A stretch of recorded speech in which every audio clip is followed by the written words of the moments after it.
En este video aprenderemos a crear una base de datos utilizando Entity Framework Code First. Lo primero que vamos a hacer es crear un proyecto web. No es necesario tener un proyecto web creado, podemos utilizar Entity Framework, por ejemplo, desde una aplicación de consola, una aplicación WPF o WinForm, por ejemplo. Pero como este es un curso de ASP.NET MVC 5, vamos a crear un proyecto web para utilizar Entity Framework y vamos a darle OK, vamos a seleccionar MVC, aquí en Change Authentication vamos a escoger No Authentication para que no se cree un DB Context por nosotros. En unos minutos veremos qué es o a qué me refiero con DB Context. En este video y en esta serie de videos de Entity Framework vamos a utilizar Entity Framework Code First. Entity Framework es una tecnología, es una herramienta que nos sirve para trabajar con la base de datos, con cualquier motor de base de datos, utilizando código de C Sharp o Visual Basic. En este curso utilizaremos C Sharp. Code First se refiere a que no empezamos con una base de datos, sino que a partir del código que tenemos, vamos a crear una base de datos y vamos a manipularla completamente. Aunque claro, una vez creada, nada te detiene para tú manipularla utilizando tu motor de base de datos, como SQL Server, MySQL, etc. En este curso utilizaremos SQL Server porque es más fácil, se integra más fácil con Entity Framework. Aunque nada nos detiene para usar Oracle, por ejemplo. Vamos a cerrar esto y vamos a ver si tenemos Entity Framework, porque lo primero que tenemos que hacer, obviamente, para utilizar Entity Framework es ver que lo tengamos instalado. Vamos a darle aquí a referencias y vamos a ver que si buscamos no veremos nada que diga Entity Framework. Para instalarlo lo que podemos hacer es hacer clic derecho acá, darle a manejar paquetes de NuGet. Veremos que estamos en la pestaña de instalados. Como no lo tenemos instalado no nos va a salir acá. Vamos a darle a Browse y veremos que al cabo de unos segundos nos va a salir Entity Framework acá. Si no te saliera tú puedes escribir Entity Framework aquí, darle a Enter y te va a salir. Vamos a presionar acá. La versión que vamos a utilizar va a ser la 6.1.3, le vamos a dar a instalar, le vamos a dar a OK, acepto, y al cabo de unos segundos se va a instalar Entity Framework por nosotros. Se nos muestra el mensaje de finalizado, así que Entity Framework se ha instalado. ¿Qué necesitamos para crear una base de datos? Necesitamos primero un DB Context, lo cual veremos que es en unos segundos. Pero antes de eso yo quiero que creemos una clase, la cual va a representar una tabla en nuestra base de datos. Entonces vamos a minimizar esto y vamos a ir a la carpeta modelos y vamos a crear una clase y le vamos a llamar persona. La clase persona se va a encargar de sostener información de una persona. Lo primero que necesitamos es algún tipo de identificador. Entity Framework nos requiere que tengamos una columna que nos sirva para identificar cada fila de manera única. Una manera fácil de hacer esto es simplemente crear una propiedad de nombre ID. No es necesario hacerlo de esta forma y ciertamente con otro nombre, tú puedes crear otra columna con otro nombre y marcarla como un primary key, que es lo que quiere decir que va a ser un identificador único de la fila. Sin embargo, esta es una manera fácil de hacerlo. Vamos a crear otra propiedad, vamos a decir nombre, el nombre de la persona, y un datetime, que será, digamos, su nacimiento, su fecha de nacimiento. Esta tabla, esta es una clase, pero la vamos a utilizar a partir de ella para crear una tabla en una base de datos. Esta tabla va a reflejar estas tres columnas, ID, nombre y nacimiento, entero, nvarchar y datetime. Ahora, ¿cómo creamos a partir de esta clase una base de datos? Necesitamos un DB Context. ¿Qué es eso? Vamos primero a crear una clase, le vamos a llamar Application DB Context y esta clase va a heredar de DB Context. Por eso le llamamos DB Context, porque hereda de DB Context. Entonces, ¿qué es un DB Context? La clase DB Context nos sirve para configurar algunas de las propiedades, algunas de las características que tendrá nuestra base de datos. Además de eso, nos permite hacer ciertas manipulaciones con los queries que vamos a realizar o, por ejemplo, nos permite interceptar queries antes de que se envíen a la base de datos y hacer una que otra acción en nuestra aplicación antes de que se ejecuten, pero esto lo veremos más adelante. Por ahora vamos a concentrarnos solamente en crear nuestra base de datos. Lo que necesitamos hacer es crear una propiedad DBSet, la cual como genérico va a aceptar persona y le vamos a poner persona.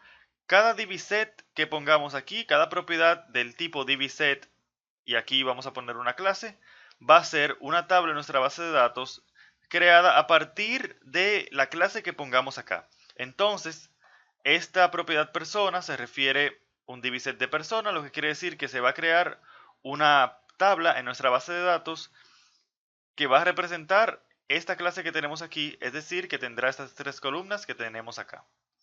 Entonces, ¿cómo creamos nuestra base de datos? Lo primero que necesitamos es ir al Package Manager Console, ya sea por acá, o si no lo tienes aquí abajo, puedes ir a Tools, Nugget Package Manager Console.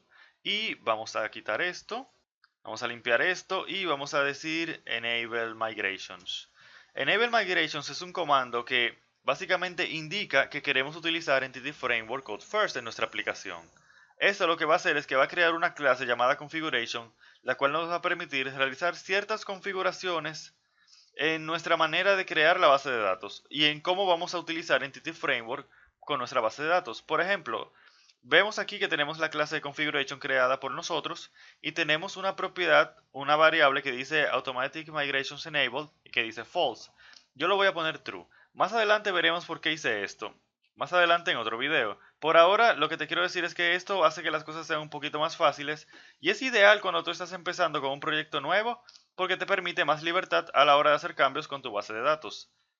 Lo que vamos a hacer ahora es crear nuestra base de datos, porque lo que hicimos con Enable Migration fue, digamos, activar Entity Framework en tu proyecto, pero aún no hemos creado la base de datos. Para crear la base de datos utilizamos el comando Update Database. Update Database lo que hace es que lee tu DB-Context y lee todas las propiedades de este, lee todas las clases, como la clase persona, por ejemplo, que tenemos aquí, que la tenemos declarada o que la tenemos, digamos, estamos indicando que queremos que sea una tabla acá, y mira si ha habido cambios en esa tabla, en esa clase, mejor dicho, y crea y cambia tus columnas en base a esos cambios. Por ejemplo, yo aquí tengo tres propiedades. Si yo fuera, ya yo hice Update Database, lo que hace que se haya creado una base de datos con la tabla persona. Si yo vengo y creo otra propiedad, digamos un entero, edad, entonces esto va a hacer que cuando yo vuelva a correr Update Database, él va a decir, ah, bueno, mira, hay una nueva propiedad. Entonces a la tabla persona vamos a crearle la columna edad. Antes de correr Update Database de nuevo para ver esto, vamos a visualizar nuestra base de datos. ¿Dónde está nuestra base de datos? Es la siguiente pregunta lógica. Todo depende de tu connection string. Como este es un proyecto nuevo que yo creé sin individual user account, se me ha creado sin connection string.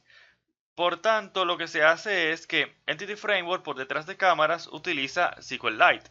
SQLite es una versión ligera de SQL Server. Si tú tuvieras un connection string y tú quisieras utilizar ese connection string específicamente con tu DB-Context, tú solamente debes utilizar un constructor acá, decimos setor, y vamos a colocar un base acá, y vamos a decir que aquí yo puedo pasarle, como puedes ver, el nombre del connection string. Así que si yo tuviera un connection string de nombre default connection, por ejemplo, yo podría indicarle que utilice ese connection string y por tanto se crearía la base de datos donde indique ese connection string. Pero como yo no tengo ningún connection string, yo voy a quitar esto.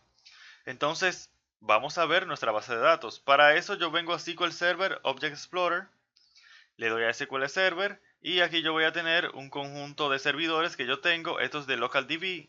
Creo que hace un momento dije SQLite, pero realmente quise decir LocalDB. LocalDB, tengo esta instancia y vamos a darle acá y vamos a minimizar esto. Esto se llama curso SPNet MVC, así que debe de ser este. Me parece que es esta la base de datos. Esta es la base de datos correcta. Y aquí tenemos nuestra tabla personas. Y vamos a seguir expandiendo y vamos a darle a columnas. Y vemos que tenemos tres columnas. Un primary key ID. Vemos que se hizo primary key sin yo indicarle que iba a ser un primary key. Porque como el nombre de la propiedad era ID, él automáticamente entiende que queremos que sea un primary key. Esto lo podemos cambiar si queremos. Vemos que tenemos la propiedad nombre, o la columna nombre en este caso, y la columna nacimiento, que es un datetime. Vemos que se ha creado nuestra base de datos correctamente, con la tabla personas con sus tres columnas. Recordamos que hace un momento yo agregué la propiedad edad aquí. Ahora yo quiero que se refleje esta nueva propiedad en mi tabla persona. Así que lo que vamos a hacer es darle a Package Manager Console, decir Update Database nuevamente. La razón por la cual podemos hacer Update Database libremente y fíjate que ya corrió y se hizo todo bien. Es porque yo puse aquí Automatic Migrations Enabled igual a True. Si lo hubiese hecho igual a False, tendríamos que dar un paso extra para registrar o guardar la migración realizada o los cambios realizados en los modelos que se replicarían en la base de datos. Vamos a volver a SQL Server Object Explorer y vamos a refrescar acá, vamos a darle clic derecho, refresh y vamos a volver aquí y mira como ya tenemos la columna edad. Hemos editado nuestra base de datos utilizando código de C#. Por eso se llama Entity Framework Code First. Claro, lo podríamos hacer al revés si queremos. Podemos empezar con una base de datos y de ahí ir a Entity Framework y trabajar desde allá. Eso es bastante conveniente también y lo aprenderemos a hacer en esta serie de videos. Pero por ahora, todo lo que hicimos fue crear una base de datos utilizando código de C#. En el siguiente video aprenderemos a utilizar un poquito más a fondo el DB Context.